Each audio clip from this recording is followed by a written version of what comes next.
The babies can already see, and they're now exactly 7 days old, except for one who was hatched on the Thursday, because today's Wednesday.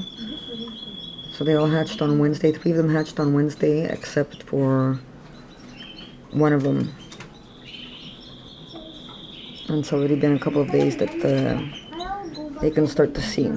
As you can see, the crop of one of them has some seeds in it because the parents have started to feed them, but they're not doing a perfect job yet, especially because the parents never started feeding them when they first hatched.